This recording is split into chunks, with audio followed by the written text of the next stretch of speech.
ஒரு தடவை நெல்லைக்கண்ணன் ஐயா அவர்கள், தமிழறிஞர் நெல்லைக்கண்ணன் அவர்கள் நடுவராக இருக்கிறார். நானும் ஐயாவும் வழக்காடு மன்றத்திலே வழக்கு தொடுப்பவராகவும் மறுப்பவராகவும் மேடையில் இருக்கிறோம். அவரை பற்றி தான் உங்களுக்கு தெரியுமே. ஐயா அவர்கள் பேசுகிற போது இடையில கேள்வி கேட்டுகிட்டே இருக்கார். கம்பராமாயணத்தில் ஒரு வரியை சொல்லி ஐயா பேசும்போது என்னுடைய வாதத்துக்கு மறுப்பு தரார். அந்த பாட்டை சொல்லுங்க அப்படின்னார் அவர். ஐயா மறுபடியும் பேச்சை தொடர்ந்தார். அந்த பாட்டை சொல்லுங்களேன் அப்படின்னார். அவரும் எவ்வளோதான் பொறுப்பார், வச்சுக்கிட்டா வஞ்சனை பண்ணுறேன்னாரு. அந்த கூட்டம் அப்படியே அலை மோதி ரசித்து இனி கேட்கவே கூடாதுன்ற அளவுக்கு அவரை உட்கார வச்சுட்டுது. பல மேடைகளில் நான் பார்த்துருக்கிறேன், பல மேடைகளில். ஏன்னா ஒரு பேச்சாளன் அச்சப்படக்கூடாது, அந்த வாழ்ந்தே தீர்வோம்ன்றதுக்கு அவரே உதாரணத்துக்கு நான் சொல்கிறேன். பாண்டிச்சேரி மேடையில் நான் கண்ணால் பார்த்ததை சொல்கிறேன். தமிழறிஞர் தமிழறிவு மணியன் உட்காந்துங்கிறார். ஐயா அவர்கள் பேச வர்றார். அவருக்கு நகைச்சுவையாக மற்றவங்க சிரிக்கிறது அவருக்கு பிடிக்காது. இவர் வெறும் சிந்தனையாக தான் பேசணும்னு நினைப்பார். ஐயா அவர்கள் குலுங்க சிரிப்பார். அவருக்காகவே கூட்டம் காத்திருக்குது. இவர் கேள்வி மேலே கேள்வி கேட்டு பேச விடாமல் அளவுக்கு பிரச்சனைகள் ஆகுது அங்கே. ஐயாவும் அதுக்கு ஒரு முற்றுப்புள்ளி வைக்கணும்னு முடிவு பண்ணி, இங்கே பாருங்கள், உங்கள் இடத்துல நான் உட்காந்து பேசுகிறேன், நான் உங்களை மாதிரியே பேசுகிறேன், என் இடத்துக்கு நீங்கள் என்ன மாதிரி பேசுவீங்களா? அவ்வளோதான் சார், அது முடிஞ்சு போச்சு. ஏன்னா கடவுள் அவரவர்களுக்கு ஒவ்வொரு திறமையை அங்கீகாரம் பண்ணி கொடுத்துருக்கான். அதனால் எனக்கு நான் எதிர்பார்க்குறதையே இன்னொரு இடத்துல எதிர்பார்க்கணும்னு சொல்ல முடியாது. அவரவர் பார்வையில் அது உயர்வாகவும் பார்க்கலாம், தாழ்வாகவும் பார்க்கலாம். அப்படி தன்னை எந்த இடத்தில் நிறுத்தி கொண்டாலும் தன்னை வெற்றியாளனாக அறிவித்துக்கூடிய மிக பிரமாதமான பிரசன்ஸ் ஆஃப் மைண்ட் உடைய அற்புதமான தமிழ் அறிஞர் அவர். அதனால்தான் மேதகு அப்துல் கலாம் அவர்கள் நான் வணங்குகிற மாபெரும் இதய தெய்வம் அவர்.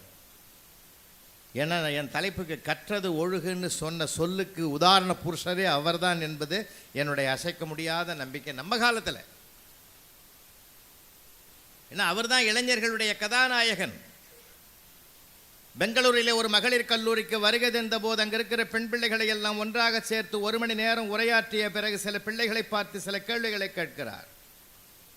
லாரா தத்தா, ஐஸ்வர்யா ராய், சுஷ்மிதா சென் யார் என்று கேட்டபோது ஒரு பெண் சொன்னால் உலக அழகிகளாக தேர்வு செய்யப்பட்டவர்கள் என்று பதில் சொன்ன போது மேதகு அப்துல் கலாம் ரசித்தார். சரி, சபாஷ் சபாஷ் சொன்னார். அவர்கள் ஏன் தேர்ந்தெடுக்கப்பட்டார்கள்? இன்னொரு பெண் சொன்னாள், அழகாக இருந்தார்கள், தேர்வு செய்யப்பட்டார்கள். சரி, இன்னும் சிந்திக்க முடியுமா? அறிவுபூர்வமாக சில கேள்விகளை கேட்டார்கள், அறிவுபூர்வமான பதிலை சொன்னார்கள், அதனால் அவர்கள் தேர்வு செய்யப்பட்டார்கள். சபாஷ். இதையும் தாண்டி சிந்திக்க முடியுமா? அங்கே டே ஸ்காலரா சேலத்தை சார்ந்த ஒரு பெண்மணி அங்கே தங்கி படிக்கிறவள் தூரத்தில் உட்கார்ந்து கொண்டு இந்த நிகழ்வுகளை பார்த்து ரசித்து கொண்டிருந்த அந்த பெண் எழுந்து ஓடி மேதகு கலாம் அவருடைய கையை பிடித்து கொண்டு, அங்கிள் இந்த கேள்விக்கு நான் பதில் சொல்லட்டுமான்னு கேட்டார். சொல்லுமான்னார். லாரா தத்தாவும் ஐஸ்வர்யா ராயும் சுஷ்மிதா சென்னும் ஏன் தேர்வு செய்யப்பட்டார்கள் தெரியுமா? அவர்கள் கலந்து கொண்ட போட்டியில் நான் கலந்து கொள்ளவில்லை, அதனால் அவர்கள் ஜெயித்தார்கள். எந்த இடத்தில் நான் இருந்தாலும் நான் தான் ஜெயிப்பேன் என்கின்ற நம்பிக்கை எவருடைய உள்ளத்தில் தீபமாக பிரகாசிக்கிறதோ அவர்களால் தான் வாழ்க்கையில் ஜெயிக்க முடியும். ஐயா அவரிடத்தில் நாங்கள் கற்ற பாடங்கள் ஏராளம். கொள்முதல் செய்கிற தமிழ் கடல் அவர். உண்மையிலேயே இன்றைக்கு அவரோடு பேசுவது எனக்கு ரொம்ப மகிழ்ச்சி தந்தது. தனிப்பட்ட முறையில் அவரிடத்தில் நான் திருக்குறளார் ஐயா முனுசாமி அவருடைய கையை பிடித்து கொண்டு தான் மேடைக்கு முதலாக வந்தவன். அடுத்ததாக அறிஞர் ஔவை நடராஜன் அவர்களோடு பல ஆண்டுகள் பயணம் செய்தேன். பிதாமகர் பேராசிரியர் கண சிர்சபேசன் அவர்களோடு பல ஆண்டுகள் நாங்கள் பயணித்தோம். அவரை மாதிரி ஒரு நகைச்சுவையாளர் ஐயா அவர்களுக்கு ரொம்ப ஐயா அவர்கள் அவர் ரொம்ப பிடிக்கும். அவருக்கு அவர் மறக்கவே முடியாது. நகரத்தார். அவர் பேச ஆரம்பித்தால் எவரும் நகரமாட்டார். அற்புதமானவர். இன்னும் சொல்ல போனால் பத்மஸ்ரீ விருது பெற்று தமிழுக்கே பெருமை சேர்த்த தமிழறிஞர் சாலமன் பாப்பையா அவர்களுக்கு ஆசிரியர் அவர். இப்போ சமீபமாக 2 வருஷம் இல்லை. அற்புதமான மேதை. சொல்லுக்கு சொல்ல அப்படியே வைப்பார். 25 ஆண்டுகளுக்கு முன்பு திருமழிசை ஒத்தாண்டீஸ்வரர் கோயிலை தாண்டி இருக்கிற மாரியம்மன் கோயிலுக்கு நாங்கள் போகிறோம் பேசுறது காரில். நல்லா நினைவில் வச்சுங்க. டிரைவர் பேர் பெருமாள். வளைக்க முடியாத அப்போல்லாம் மண் ரோடு, வளைக்க முடியாத இடத்துல ஷேரிங்க வளைச்சான் பெருமாள். கையில் வந்துடுத்து. ஐயா கேட்டார், பெருமாளே கையில் என்ன? சக்கரம் சுவாமின்னா. இவர் சும்மா இல்லை, சங்கு எங்கேன்னார். இன்னும் கொஞ்சம் நேரத்தில் ஊதிடுவாங்கன்னா. ஏன்னா பெருமாள்லாம் சங்கு சக்கரம் இருக்கும்ல. அப்போ தான் அவர் சொன்னார், என்னையா இந்த மாதிரி நாங்கள் உயிரை கையில் பிடிச்சவரை நீங்கள் பேசி இடுக்கண் வருங்கால் நகுகன்னு ஐயன் திருவள்ளுவன் சொன்னது எவ்வளோ பெரிய சிறப்புன்னு அப்போ போய் பாடம் நடத்த ஆரம்பித்தார். அற்புதமான மனிதர். அவர்களோடெல்லாம் நாங்கள் பழகிறதுனால இவர்கள் இமயங்கள் மேடைக்கு ஒரு பேச்சு, வாழ்க்கையில் ஒரு பேச்சு என்பதல்ல, இவர்களே கற்றபடி ஒழுகக்கூடிய பெருமைக்குரியவர்கள் என்பதனாலே ஐயா அவர்களோடு இணைந்து பேசுவதில் நான் பேரானந்தப்பட்டேன். ஒரு அற்புதமான கூட்டம். எண்ணிக்கையில் அதிகமானவர்களிடத்தில் இப்போ சென்னிமலை போயிருந்தோம் 4 நாளைக்கு முந்தி. திரும்பன திசையெல்லாம் கூட்டம். ஏறத்தாழ அந்த முருகனுடைய அந்த தைப்பூசத்தை ஒட்டி வந்த அந்த விழாவில் ஒரு 10,000 பேராவது இருக்கும். எண்ணிக்கையில் நாங்கள் அதிகமாகவும் பேசியிருக்கிறோம். இன்றைக்கு எண்ணத்தில் வலிமையானவரிடத்தில் பேசுவது ஒரு சுகமான பயணம் என்று. ஏன்னா புத்தக திருவிழாவுக்கு இவ்வளோ பேர் அமைதியாக உட்காந்து கேட்கறதுன்றதே பெரிய விஷயம் சார். புத்தக திருவிழா அந்த ஊரில், எங்கள் ஊர்லலாம் கிராமத்தில் எல்லாம் தைப்பூச விழா, பொங்கல் விழா, காணும் பொங்கல் விழா அதெல்லாம் தான் நடக்கும். அங்கே எல்லாமே வீதியில் கடைகள் இருக்கும். பொருள்கள் தான் வாங்கிய பழக்க வழக்கம் இருந்தது. ஆனால் புத்தகத்துக்கு என்று ஒரு திருவிழாவை எடுத்து அது மாவட்டந்தோறும் புத்தகத்திற்கு பெருமை சேர்க்க வேண்டும் மட்டுமல்ல, இளைஞர்கள் மாணவர்களுக்கு அது போய் சேர வேண்டும் என்று மாண்புமிகு தமிழக முதல்வர் அவர்களுக்கு ஆணையிட்டு செயல்படுத்தி வருகிறார் என்றால் முதல்வர் அவர்களை இந்த நேரத்தில் வாழ்த்தி வணங்குவதிலே நான் பெருமைப்படுகிறேன். அந்த மாதிரி ஒரு சிந்தனை வரணும் இல்லை. ஏன்னா பையன் கையில் புத்தகம் இருக்கணும். ஏதோ ஒரு புத்தகம் இருந்தால் அதை படிக்கணுன்ற எண்ணம் தானாகவே வரும். அவர்கள் வேறு வந்து பார்க்குறாங்க, இந்த நூல் இந்த அந்த அட்டையாவது பார்த்துட்டு போகட்டுமே. ஏன்னா இன்றைக்கி படிக்கிறது அப்புறம்தான், முதல்ல அதனுடைய பழக்க வழக்கம் நம்ம கைக்கு வந்து சேரணும் இல்லைங்களா. ரொம்ப அருமையாக பேசிய ஐயா அவர்களுக்கு நன்றி சொல்லி, இப்போது நமக்கு என்ன ஒன்று கற்றது ஒழுகுன்னா படித்தபடி நடக்கணும், அவ்வளோதான், வேறு ஒன்றும் இல்லை. கற்க கசடர கற்பவை கற்றபின் நிற்க அதற்கு தக. இது எத்தனை பேருக்கு கொண்டு போய் சேர்க்க முடியுன்றது அது வேறு விஷயம். ஐயா அவர்கள் சொல்ல மாதிரி நிறைய சிரமங்கள், வேதனைகள், வேடிக்கை மனிதர்கள் மத்தியிலே நம்ம வாழ்ந்துக்கிட்டு இருக்கோம். யார் இதை சொன்னால் எப்படி இருப்பான், யாருக்குள்ளே என்ன இருக்குதுன்னு கூட யாருக்கும் தெரியல. இப்போது ஒரு 2 வருஷத்துக்கு முந்தைய எங்கள் கிராமத்துக்கு போயிருக்கிறோம். மழை லேசாக தூறல் விழுது. பழைய காலத்தை நண்பர் பறந்தாமல் தூறலுக்கு ஒதுங்கின மாதிரி இருக்கும், அவன்கிட்ட பேசின மாதிரி இருக்கணும். வீட்டுக்குள்ளே ஓடுறான். பழைய காலத்து ஓட்டு வீடு, ஓட்ட நாற்காலில் உட்காந்துங்கிறான். அங்கே உள்ள வெளியில் பெய்கிற மழையை விட உள்ளே அதிகமாக பெய்யுது. ஏன்டா பறந்தாமல் ஓடு மாற்றக்கூடாதான்னு. இப்போ எப்படி மாற்ற முடியும், மழை பெய்யுதேன்னா. இப்போ இல்லைடா சம்மரில் மாற்றுறதானே என்ன, அப்போ எதுக்கு மாற்றணும், அப்போ தான் ஒழுவாதேன்னா. கொஞ்சம் யோசிங்க. இந்த மாதிரி வினோதமான மனிதர்கள், அப்பயே பாரதி சொன்னான் வேடிக்கை மனிதர்கள்னா. கஞ்சி குடிப்பதற்கெல்லாம் அதன் காரணம் யாதென அறியும் அறிவும் இல்லார். நெஞ்சு பொறுக்கதில்லையே இந்த நிலைகட்ட மனிதரை நிலைந்து விட்டால் அஞ்சு அஞ்சு சாவார். இவர் அஞ்சாத பொருள் இல்லை அவனையிலே, அஞ்சுதலை பாம்பன்பான் அப்பன் மகன் ஆறுதலை என்று சொல்லிவிட்டால் நெஞ்சம் பிரிந்திருப்பார், நெடுநாள் பகைத்திருப்பார். அப்படிப்பட்ட அறிவாளி இங்கே இருந்திருக்கிறான். ஆனால் இதன் மத்தியிலும் அவர் ஒரு அழகாக சொன்னார். ஐயாவை சொன்ன மாதிரி, எத்தனை கோடி இன்பம் வைத்தாய் எங்கள் இறைவா. சார் நம்ம சின்ன சின்ன விஷயங்களை கையில் எடுத்துக்கிட்டாலே போதும் சார். முதல்ல நம்ம அந்த தமிழ்நாட்டில் பிறந்ததுக்கு பெருமைப்படணும். ஏன் யோசிக்கிறீங்க? நீங்கள் உலக நாடுகளெல்லாம் போகிற தடவை வாய்ப்பு இருந்தால் போயிட்டு வாங்க. அப்போ எல்லா வாய்ப்பையும் தமிழ் தான் எங்களுக்கு கொடுத்தது. நாம் இன்றைக்கி எல்லா பிள்ளைகளுக்கும் ஆங்கிலேயம் சொல்கிறத விட நாம் தான் அதிகமாக சொல்கிறோம் ஆங்கிலத்தை படி. இன்னும் சொல்ல போனால் வருத்தமாக இருக்குது. ஒரு காலத்தில் ஐயா அவர்களுக்கு தெரியும், அவங்க காலத்துலேயும் நாங்கள் படித்த காலத்தில் எப்படின்னு கேட்டால், ஆங்கிலத்தில் ஒரு சொல்லுக்கு அர்த்தம் தெரியலைன்னா தமிழில் இருக்கக்கூடிய அதுக்கு நிகரான வார்த்தையை சொல்லி ஆங்கிலத்தை புரிய வைத்தார்கள். இப்போ தமிழில் அவனுக்கு அர்த்தம் தெரியல, ஆங்கில வார்த்தையை சொல்லி அவங்களுக்கு புரிய வைக்கக்கூடிய ஒரு அவலத்திற்கு நாம் வந்திருக்கிறோம். இருக்கட்டும், எல்லாம் மாறணும். நம்முடைய அன்னை தமிழ் மொழி ஒரு அமுத மொழி என்றது உங்களுக்கு எல்லாருக்கும் தெரியும் சார். ஒரு எழுத்தை எடுத்தாலும் போச்சு, ஒரு எழுத்தை சேர்த்தாலும் ஒரு அர்த்தம் வரும்.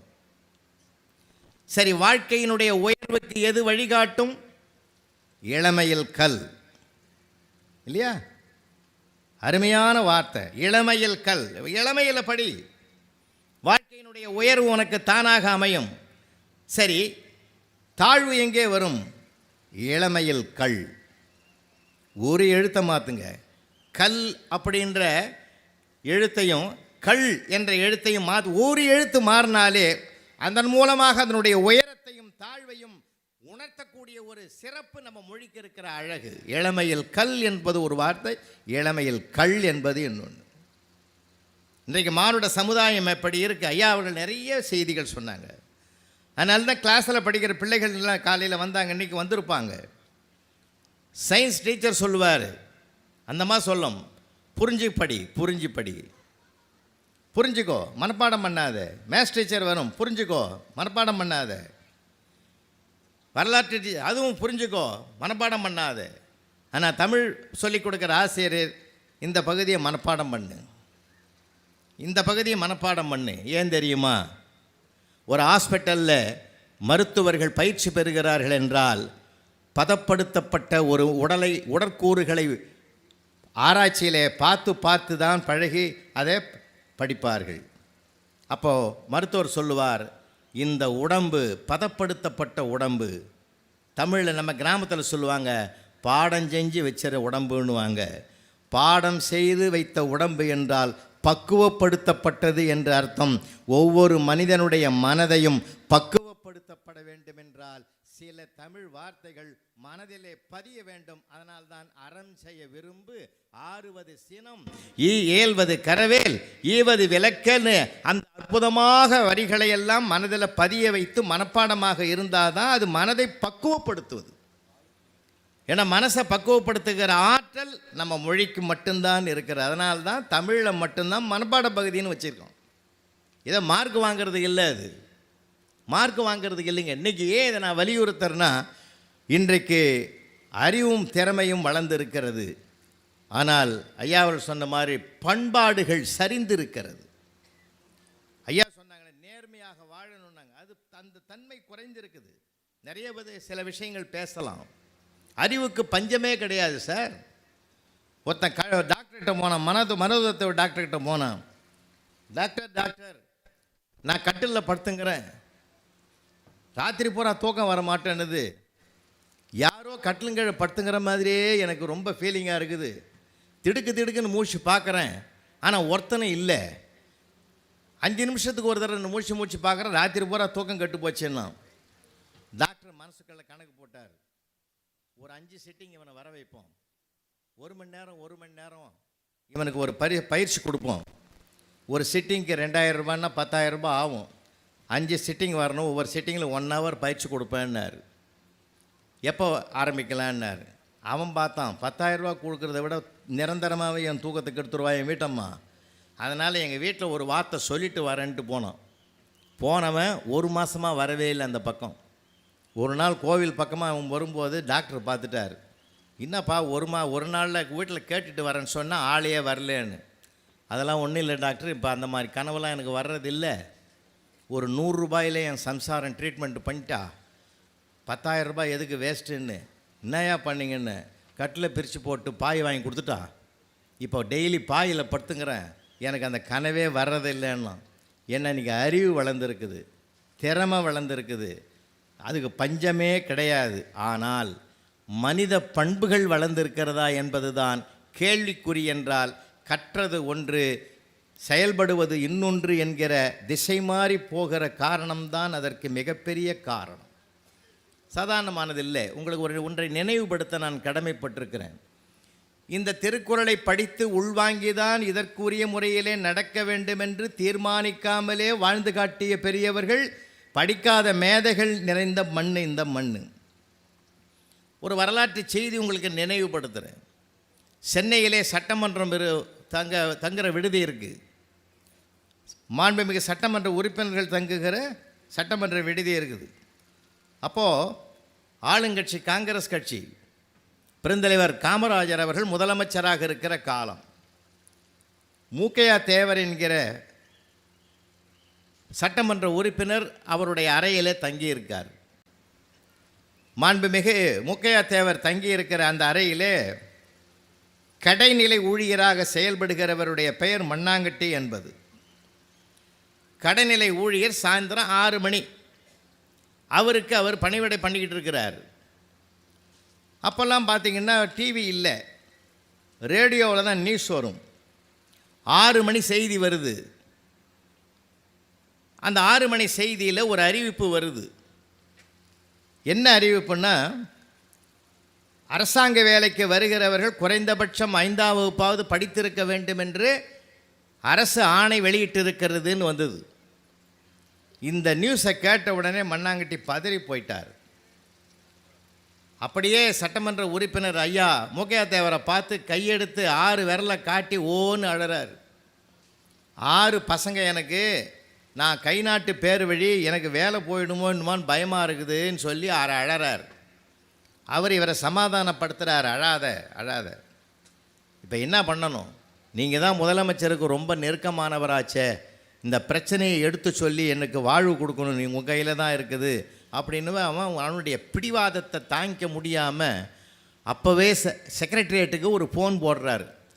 இந்த டயலை போட்டு நம்பரை போட்டு அவர் என்ன நினச்சார், மூக்கையா தேவர் ஐயா, இந்த நேரத்தில் யாருமே ஆஃபீஸில் அலுவலர்கள் இருக்க மாட்டாங்க, இந்த மண்ணாங்கட்டி மாதிரி ஒரு கடைநிலை ஊழியன்தான் அங்கே இருப்பான், அவன்தான் ஃபோனை எடுப்பான், நாம் எதையாவது இவனுக்கு சமாதானம் சொல்கிற மாதிரி சொல்லி விடுவோன்னு சொல்லிவிட்டு இவர் டயல் பண்ணிவிட்டு இவங்கிட்ட கொடுத்துட்டு சொல்கிறாரு, படிக்காத ஒருத்தரே முதலமைச்சராக இருக்கிற போது படிக்காத இந்த மண்ணாங்கட்டி ஏன் பியூனாக இருக்கக்கூடாதுன்னு கேளு அப்படின்ட்டார்.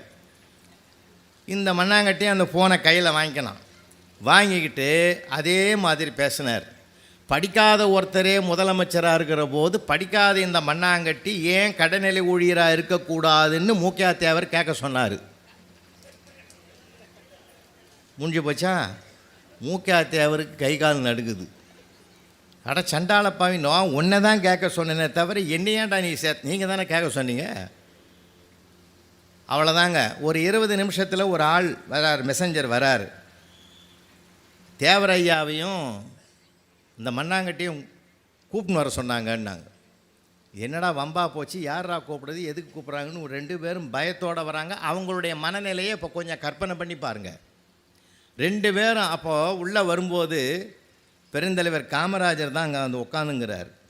என்ன விஷயம்னா, எல்லா அலுவலர்களும் போயிட்டதுனால உனக்கு என்ன வேலை, நான் இருக்கிற ஃபைலை பார்த்துட்டு வர்றதுக்கு லேட் ஆகிடும்னு அந்த கடைநிலை ஊழியரையும் பெருந்தலைவர் அனுப்பிட்டார். இங்கேருந்து மூக்கையா தேவர் இடத்துலேருந்து சட்டமன்ற ஆஃபீஸ்லேருந்து ஃபோன் வரும்போது அந்த ஃபோனை அட்டன் பண்ணதே முதலமைச்சர் பெருந்தலைவர் காமராஜர் தான். அவரே டைரெக்டாக பேசுனதுனால தான் அவர்கிட்டயே இவர் சொல்லிட்டார். இந்த வார்த்தையை கேட்ட மாத்திரத்தில் தான் ஐயா வந்து 2 பேரையும் கூட்டின்னு வர சொல்லி 2 பேரும் உள்ளே நுழையிற போதே பெருந்தலைவர் சொன்ன வார்த்தை என்ன தெரியுங்களாங்க, மண்ணாங்கட்டி என்னை மன்னிச்சிருப்பா, உன்னை மாதிரி பாதிக்கப்படுறவங்க இருக்கிறாங்கன்னு எனக்கு தெரியாதுப்பா, இந்த ஜீவோவை கொஞ்சம் மாற்றி இனிமேல் அரசு வேலைக்கு வருகிறவர்களுக்கு குறைந்தபட்சம் 5ஆம் வகுப்பு படித்திருக்க வேண்டும்னு இந்த ஜீவோவை நான் மாற்றிடுறேன்னு சொன்னார். பார்த்தீங்களா? இந்த அழகு இருக்க யாருக்கையா வரும்? அவர் நடவடிக்கை எடுக்கலை சார். எப்படி நீ கேட்கலான்லாம் கேட்கலிங்க. செவிகைப்ப சொற்பொருக்கும் வேந்தன் கவிகை கீழ் தங்கும் உலகுன்னு திருவள்ளுவர் 2000 ஆண்டுகளுக்கு முன்பாகவே எழுதி வச்சிருக்கிறார். இந்த குறளை பெருந்தலைவர் படித்தாரா, உள்வாங்கினாரா, உணர்ந்தாரான்றது தெரியாது. ஆனால் அதன்படி நடந்து அந்த குறளுக்கு உயிர் கொடுத்திருக்கிறவர் என்பது மட்டும் உறுதியானது. இந்த பண்பு ஒரு கற்றவர்கள் அதன்படி நடக்க ஆரம்பித்தால் இந்த வையகம் இல்லை, சாதாரணமானதில்லை. எத்தனை நிலைகளும் உயர்வதற்கு மிகப்பெரிய கஷ்டப்படணும்னு அவசியம் கிடையாது. தானாகவே அத்தனை வளர்ச்சிகளையும் நம்மால் அடைய முடியும்.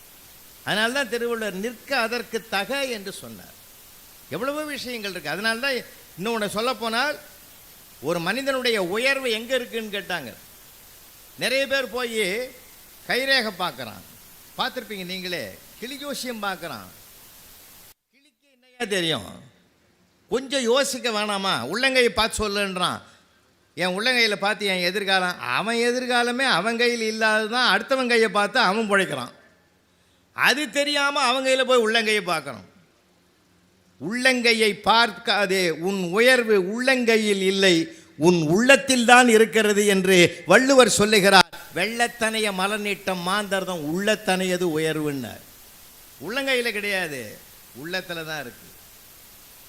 இன்றைக்கு இருக்கிற நிலைகள், அவள நிலைகள் என்ன? அன்றைக்கி கூட ஒரு பொண்ணு போய் ஜோசியர்கிட்ட கேட்குது, கை ரேகை பார்க்குறோட்ட, சார் ஐயா என்னுடைய ரேகையை பார்த்து சொல்லுங்கள், எப்படி என் லைஃப் அமையும்? அவர் சொல்கிறார், நீ காதலிச்ச பையனையே கல்யாணம் பண்ணிக்குவோம்மா. அந்த பொண்ணு சொல்லுது, குறிப்பாக எந்த பையன்னு சொல்லிட்டு நான் ரொம்ப சுலபமாக இருக்கோம்னு. இன்றைக்கி எப்படி போகுது? கொஞ்சம் சிந்திக்க வேண்டியது. எப்படியெல்லாம் சொல்லிக் கொடுத்து எப்படியெல்லாம் வளர்த்த மண் இந்த மண். ஒரு அற்புதமான வாழ்க்கை முறைகளை சொல்லிக் கொடு. ஏன்னா வீடு என்பது தான் மனித பயிற்சி கொடுக்கிற இடம். அங்கே பட்டம் கொடுக்கப்படுவது இல்லை. ஒரு மனித தன்மையையும் பண்பாட்டையும் கலாச்சாரத்தையும் கொடுக்கக்கூடிய ஒரு இல்லற வாழ்க்கையை பெற்ற இந்த மண்ணில் பலர் அங்கே தான் பெறுகிறார்கள். அப்பாவும் அம்மாவும் தான் தன்னுடைய முன் உதாரணமாக இருக்கிறார்கள். அதைத்தான் மேதகு அப்துல் கலாம் அவருடைய வாழ்க்கையில் நம்ம பார்க்குறோம். இன்னும் சொல்ல போனால் அன்புக்குரியவர்களே, இந்த மண்ணில் அதிசயங்கள் பல நிகழ்ந்திருக்கிறது.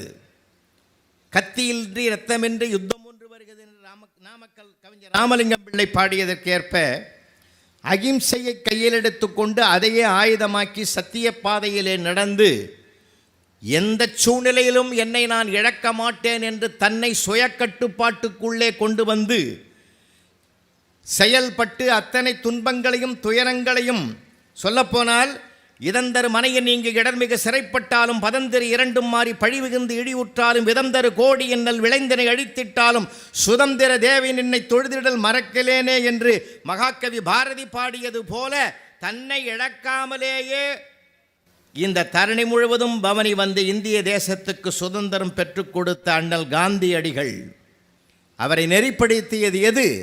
ஒவ்வொரு தமிழனும் அறிந்து கொள்ள வேண்டிய அற்புத செய்தி அது. அவருடைய குரு டால்ஸ்டாய்க்கு கடிதம் எழுதுகிறார், நான் எந்த புத்தகத்தை முழுமையாக படித்தால் அகிம்சை முறையிலே சத்தியத்தின் பாதையிலே நான் விடுதலை பெற முடியும், எனக்கு ஆலோசனை கூறுங்கள் என்று டால்ஸ்டாய் இடத்திலே கேட்கிறார். டால்ஸ்டாய் சொல்லுகிறார், நான் குறிப்பிட்டு சொல்ல வேண்டுமென்றால் இந்திய நாட்டில் தமிழ்நாட்டில் 2000 ஆண்டுகளுக்கு முன்பு வாழ்ந்த தமிழ் அறிஞன் திருவள்ளுவர் எழுதிய திருக்குறளில் 6 குறட்பாக்களை உனக்கு நான் தருகிறேன்.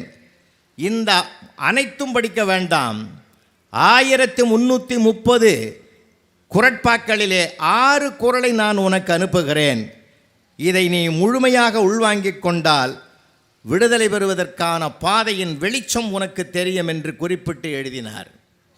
கொல்லான் புலாலை மறுத்தானை கைகூப்பி எல்லா உயிரும் தொழும், உள்ளத்தால் பொய்யாது ஒழுகின் உலகத்தார் உள்ளத்துள் எல்லாம் உளன், எண்ணிய எண்ணியாங்கு எய்துவர் எண்ணியர் திண்ணியராகப் பெறின், தெய்வத்தால் ஆகாதெனினும் முயற்சி தன் மெய்வருத்த கூலி தரும், அறிவினால் ஆகுவது உண்டோ பிரிதின் நோய் தன்னோய் போல் போற்றாக்கடை, இன்னா செய்தாரை ஒருத்தல் அவர் நாண நன்னயம் செய்துவிடல்.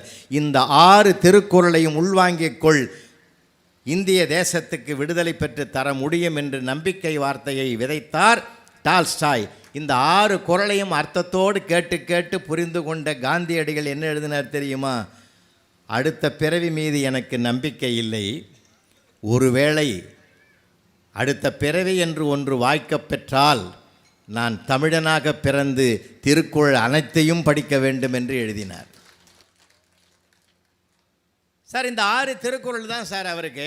கொல்லாமை, வாய்மை, அடுத்தவன் துன்பத்தை தன் துன்பமாக எடுத்துக்கொண்டு அதற்கான தீர்வு, இவற்றை 6 குறளையும் உள்வாங்கிக் கொண்டுதான் விடுதலைக்கு அவர் புறப்படுறார். அப்போ டால்ஸ்டாய் இந்த 6 திருக்குறளை, நம்மக்கிட்ட எத்தனையோ சொத்துக்கள் இருக்குது. ஐயா அவர்களுடன் சாந்துணையும் கல்லாதவாறுன்னார். ஆப்ரேஷன், புற்றுநோய்க்கான ஆப்ரேஷன் பண்ணணுன்னும் போது பேரறிஞர் அண்ணா சொன்னார், என்னுடைய அறுவை சிகிச்சையை ஒரு நாளைக்கு தள்ளி போடுங்கள்னு சொன்னார் டாக்டர்கிட்ட. ஏன் என்று கேட்டபோது, நான் படித்து கொண்டிருக்கிற புத்தகத்தை இன்னும் முடிக்க ஒரு நாள் ஆகும் என்று சொன்னார் என்றால், அவர் சொன்ன குறளுக்கு உதாரணமாக இருந்திருக்கிறார். எவ்வளவு! அதனால்தான் 2 பேர் இந்திய தேச வரலாற்றிலேயே சொல்லப்பட வேண்டிய செய்தி என்னவென்றால், 2 அறிஞர்கள் அந்த நூலகத்திற்கு உள்ளே நுழைந்தால் அவர்கள் வெளியே போன பிறகுதான் நூலகமே மூடப்படும். ஒருவர் பேரறிஞர் அண்ணா, இன்னொருவர் அண்ணல் அம்பேத்கர். வடக்கேயும் தெற்கேயும் வாழ்ந்து உலகத்துக்கு காட்டிய அறிஞர்கள். அதனால்தான் அமெரிக்க அதிபர் ஒபாமா எழுதினார், என்னை தலைவனாக்கிய நூல் எது தெரியுமா? அண்ணல் அம்பேத்கர் அவர்கள் எழுதிய நூல்கள் தான் என்னை தலைவனாக்கியதே என்று அந்நிய தேசத்தில் இருக்கக்கூடிய வல்லரசு நாட்டுக்கு சொந்தம் கொண்டாடக்கூடிய ஒபாமா ஒரு உறுதிமொழி கொடுத்திருக்கிறார் என்றால், உலகத்துக்கு வழிகாட்டிய நூல்களினுடைய அறிஞர்கள் வாழ்ந்த மண் இந்த மண். நாம தான் அதை தேட மறக்கிறோம். அப்போது ஒரு நூலை படிப்பது என்பது மிகப்பெரிய அழகு. அதை படித்தபடி அதன்படிய உள்ளே நுழைந்து அந்த மனித பண்புகளோடு வாழ்வது என்பது. ஏன்னா படிப்பு இருக்கிறது, படிப்பை விட தாண்டியது பண்பாடு.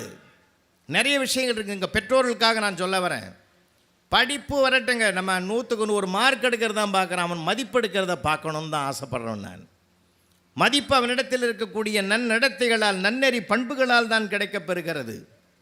சர் சி வி ராமன், இயல்பியர் அறிஞர் சர் சி வி ராமன் உங்களுக்கு தெரியும்.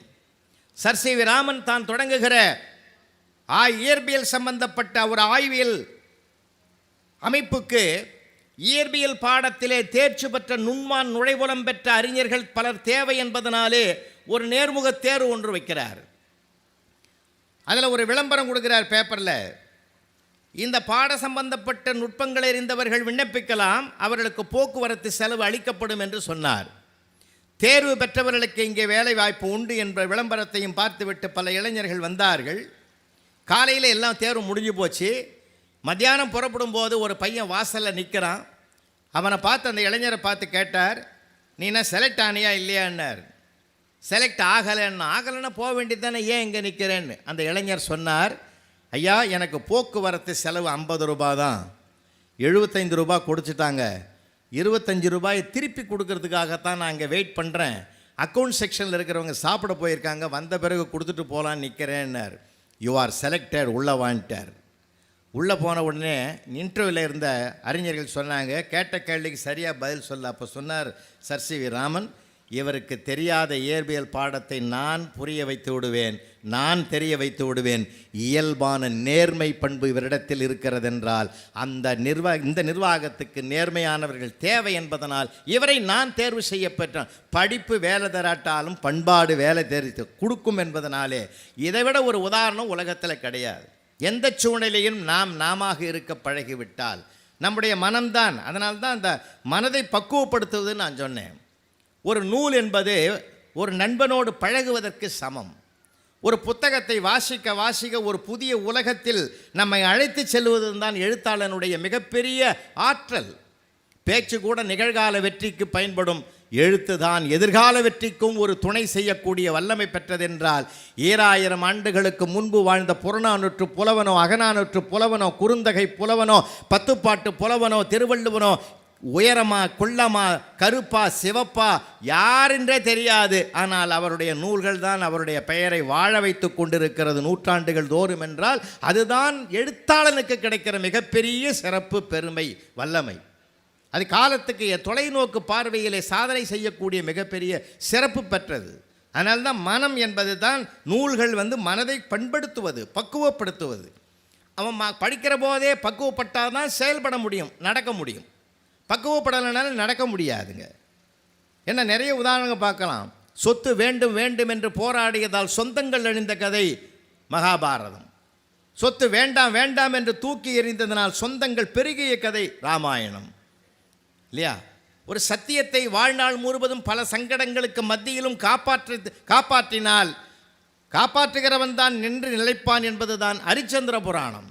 ஒவ்வொரு நூலுக்கும் ஒவ்வொரு பெருமையும் சிறப்பும் உண்டு என்பதை நம்ம பார்த்துருக்கிறோம். அதை வாசிப்பதற்கு மட்டும் மகிழ்ச்சிக்குரியதல்ல, மனம் பக்குவப்பட்டு அதன்படி நடப்பதற்குத்தான் மிகப்பெரிய சிறப்பு அதில் இருக்கிறது என்பது தான் முக்கியமானது. நம்ம நடக்கணும், முடிஞ்ச வரைக்கும் நடக்கணும்.